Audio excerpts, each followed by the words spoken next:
pretty quiet. Do you like people? Yeah, I do. I like characters. I want to hold a definitive character party someday. You're invited.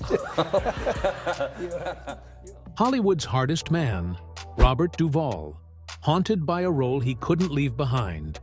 We're talking about the guy who made The Godfather legendary, the man who stared into the heart of Apocalypse Now and didn't blink. But this one role, this was different. This role hit deeper. It reached into his past, his family, his very soul, and didn't let go. Why does this one performance still grip him after decades? What made it impossible to shake off? To truly understand, we must explore the journey that led him to this life-altering moment. Robert Seldon Duvall was born on January 5, 1931, in San Diego, California. His parents couldn't have been more different. His mother, Mildred Virginia Hart, had a love for acting and even shared family ties with Confederate General Robert E. Lee. On the other hand, his father, William Howard Duvall, was a no-nonsense U.S. Navy admiral. Growing up with a mother who loved the arts and a father dedicated to the military gave Robert a mix of creative and disciplined influences.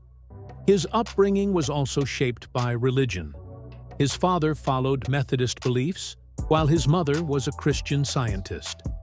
This made for an unusual spiritual backdrop in his early life.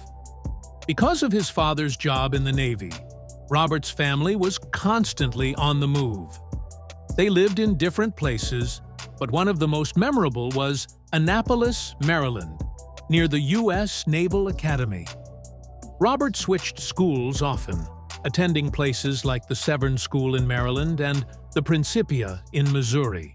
All this moving around gave him a chance to experience different kinds of people and settings, something he would later use in his acting. Those early years, filled with constant change, gave him a unique perspective. Robert went to Principia College in Illinois, where he first discovered his passion for acting. He graduated in 1953 with a degree in drama, but this didn't come easily. His father had hoped he'd join the Navy, following in his footsteps, but Robert had no interest. Later, he admitted that acting was the only thing he was good at, and that he barely made it through school. This caused tension between him and his father, but it also set the stage for his future. After college, Robert joined the Army instead of the Navy. He served from 1953 to 1954, reaching the rank of Private First Class. During his time in the military, he even found a chance to act in a play called Room Service while stationed in Georgia. Years later, he laughed about how some stories exaggerated his service, painting him as a battle-hardened soldier. In reality, he barely passed basic training with his rifle. In 1955, Robert decided to take acting seriously. He moved to New York City and trained at the neighborhood playhouse under Sanford Meisner, one of the best acting coaches of the time. He used the GI Bill to fund his training. These were tough years. He worked odd jobs to survive, like sorting mail and clerking at Macy's. He also shared an apartment with other young actors like Dustin Hoffman and Gene Hackman, forming friendships that would last a lifetime. Robert Duvall's big break happened unexpectedly when Arthur Miller, the famous playwright, saw him perform as Eddie Carbone in A View from the Bridge at the Gateway Theater. Miller was impressed, and this performance quickly opened doors for Duvall. Just 2 months later, he landed a role in the TV series Naked City. This moment became the start of what would turn into a remarkable career. Duvall's first big film role came in To Kill a Mockingbird, 1962, where he played Boo Radley. This was his feature film debut, and he was 31 years old at the time. The opportunity came thanks to Horton Foote, a screenwriter who had worked with Duvall years earlier. Even though Duvall was only on screen for 9 minutes, his haunting portrayal of Boo Radley left a lasting impression. The film was a huge success, earning $13.1 million at the box office and winning 3 Academy Awards. It was made on a modest $2 million budget, and even Walt Disney admired it, saying it was the kind of movie he wished he could make. After his film debut, Duvall worked heavily in television throughout the 1960s. He appeared in many popular shows like Route 66, Alfred Hitchcock Presents, The Twilight Zone, The Outer Limits, and The Mod Squad. At the same time, he was slowly building his film career. He took on supporting roles in movies like Bullitt, 1968, with Steve McQueen, and True Grit, 1969, with John Wayne. This period helped him earn a reputation as a skilled character actor. Duvall later described himself as a late bloomer when it came to getting lead roles. One of his most important roles came in 1972 with The Godfather. Duvall played Tom Hagen, the adopted son and consigliere of the Corleone family. The role earned him his first Academy Award nomination for Best Supporting Actor. During filming, Duvall said he could sense they were making something extraordinary, a feeling he only experienced twice in his career. Despite early doubts from the studio, the movie became a massive success and transformed Duvall's career. He later said that after The Godfather, many opportunities started to come his way. Duvall also delivered unforgettable performances in other iconic films. In Apocalypse Now, 1979, he played Lieutenant Colonel Bill Kilgore, known for the famous line, "I love the smell of napalm in the morning." His portrayal of Kilgore was inspired by real-life military officers he had observed, including Lieutenant General James F. Hollingsworth. Originally, the character was named Colonel Carnage, but Duvall worked with the director, Francis Ford Coppola, to make him more realistic. His performance earned him both a Golden Globe and a BAFTA award. Duvall also worked with Coppola in The Conversation, 1974, where he took on a small but crucial role as a corporate director. This film became one of the most acclaimed movies of the Duvall also worked with Coppola in The Conversation, 1974, where he took on a small but crucial role as a corporate director. Duvall took his preparation for the role of Bull Meacham very seriously. He spent time with Marines and observed their behavior closely. His character was based on Colonel Donald Conroy, a real-life Marine. To make the role believable, Duvall practiced the walk and habits of a career officer. His dedication was so intense that it created friction on set. For instance, Duvall insisted on playing the character his way, which frustrated the director, who even walked off set once. But this commitment paid off, as Duvall's transformation into the role was remarkable. The movie, The Great Santini, 1979, changed Robert Duvall's life and career in big ways he didn't expect. He played Bull Meacham, a character based on a real Marine officer, Colonel Donald Conroy. Colonel Conroy was known for being harsh and abusive as a parent. His son, Pat Conroy, wrote about it in a novel that became the movie. Duvall's performance was so powerful that it got him an Academy Award nomination for Best Actor. But the role wasn't easy for him. It left a deep mark on his mind and stayed with him for years. One of the hardest parts to act was the basketball scene. In this scene, Bull Meacham hits his son's head with a basketball again and again while mocking him. This wasn't just a made-up moment. It really happened in real life. Colonel Conroy actually treated his son, Pat, this way. Both Pat and his father were on the movie set during filming. A crew member once asked Colonel Conroy if he really played such rough games with his son. Colonel Conroy answered coldly, "Every day, madam, every single day." Thank you so much. Thank you. You know, and of course I've just seen Apocalypse Now as well. Duvall got so into the character that it started affecting his personal life. Playing Bull Meacham made him think a lot about his own father, who had been a rear admiral in the Navy. Like Bull, Duvall's father had a strict military mindset. The connection between his character and his real family made Duvall uneasy. It was hard to leave the role behind, even after the movie was done. The film touched many people, especially those in military families. They saw their own struggles in the story. Duvall often met people who shared emotional stories about their lives. Some said the movie helped them deal with their own family issues. One Marine even told Duvall that the movie helped him understand his father better. Because of it, he and his father were able to mend their broken relationship. Stories like this showed Duvall how deeply the movie impacted others. Colonel Conroy's reaction to the movie added another strange twist. He started signing copies of his son's book with the name The Great Santini. He fully embraced the character, even though it showed his harsh parenting in a bad light. For Duvall, it was strange to see the real person take on the very persona he had brought to life on screen. The role stayed with him, not just because of the acting challenge, but because of its lasting impact on his life and the lives of others. Robert Duvall's life has been shaped by 4 marriages over more than 50 years, but he has no children. His first marriage was to Barbara Benjamin, a dancer, in 1964. They were together for 11 years before divorcing in 1975, during the height of his fame after The Godfather. His second marriage came in 1982 when he married Gail Youngs. This relationship lasted only 4 years, ending in 1986, while Duvall was receiving acclaim for his Oscar-nominated role in The Natural.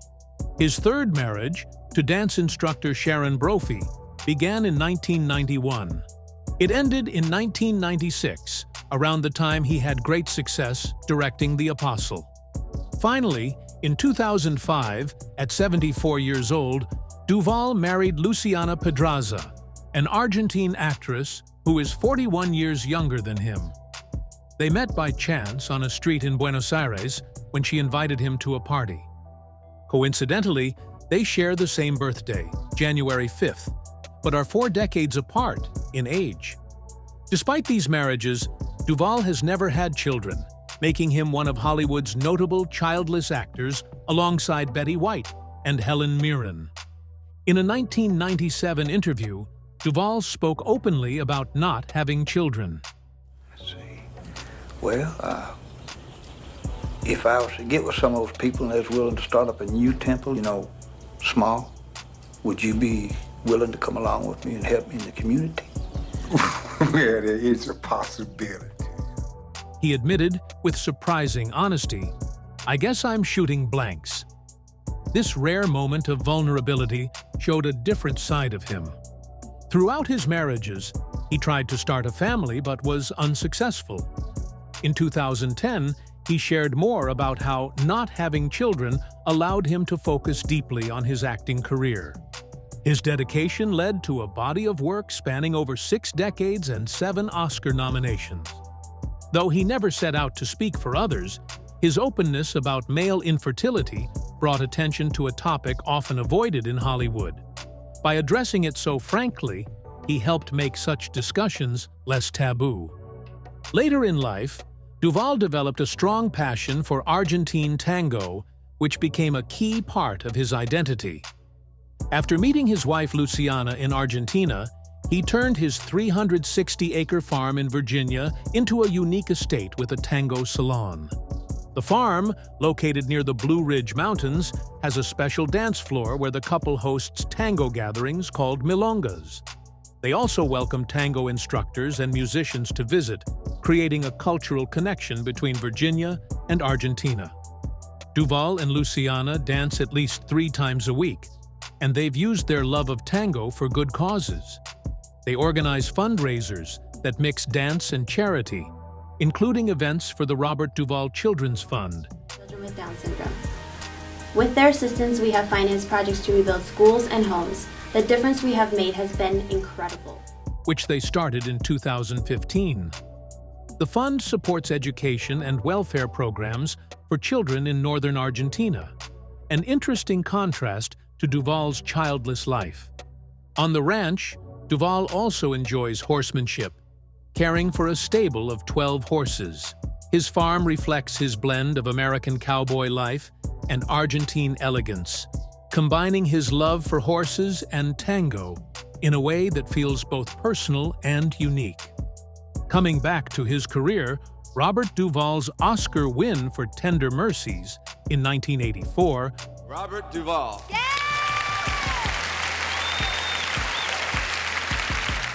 was a big moment in his career and in movie history. He played Max Sledge, a country singer, and won the Academy Award for Best Actor at 53 years old, making him the oldest winner in that category at the time.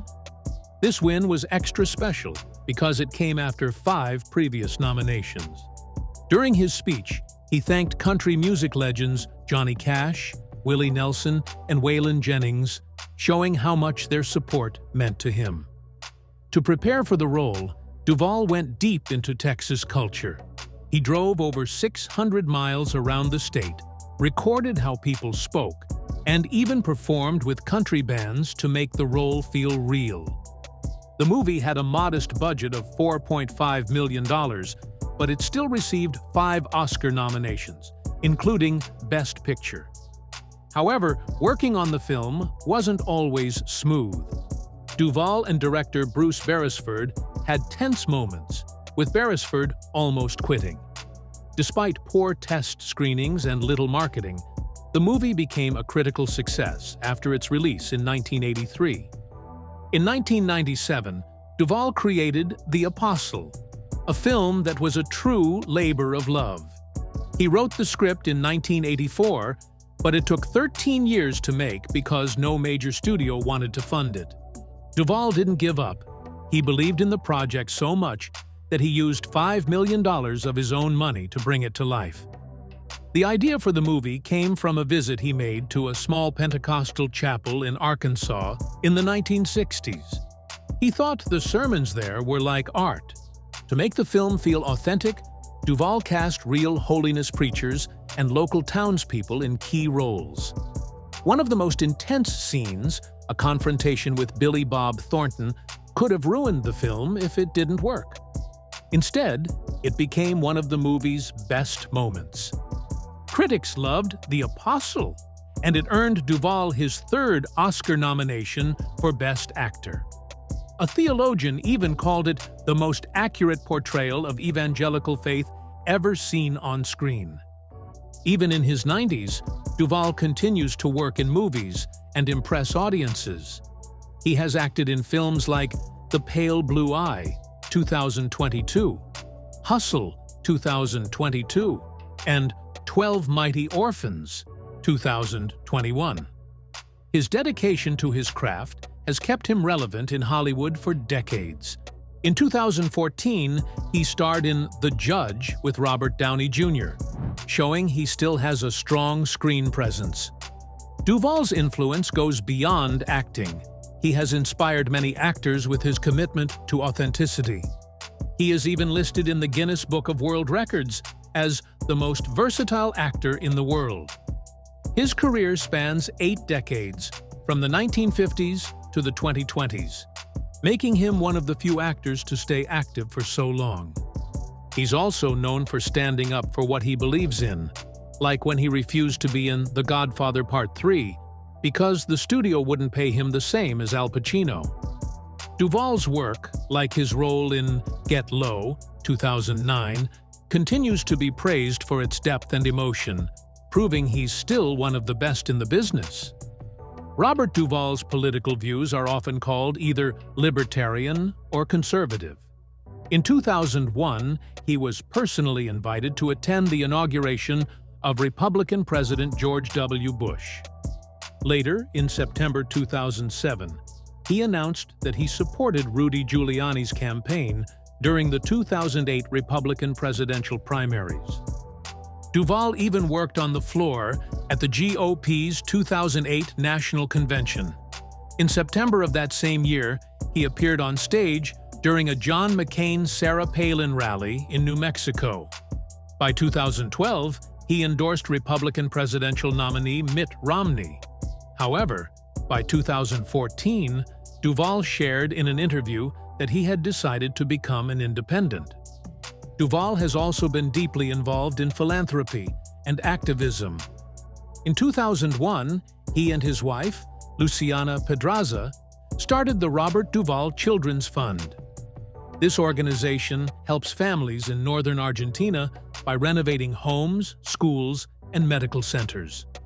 Both Duvall and Pedraza have been strong supporters of Pro Mujer, a nonprofit organization that helps poor women in Latin America, especially in Pedraza's hometown in the Argentine Northwest. Duvall has spoken out on other issues as well. In May 2009, he opposed Walmart's plan to build a store near the entrance of the Wilderness Battlefield National Park in Virginia, advocating for the preservation of the historic site. In 2011, he appeared at a charity event called An Evening with a Texas Legend in Houston. This event, held by the Texas Children's Cancer Center, featured an interview with Duvall by Bob Schieffer. More recently, in February 2023, Duvall spoke at a council meeting in Virginia to voice his concerns about a proposed Amazon facility. Despite his objections, the facility was still approved.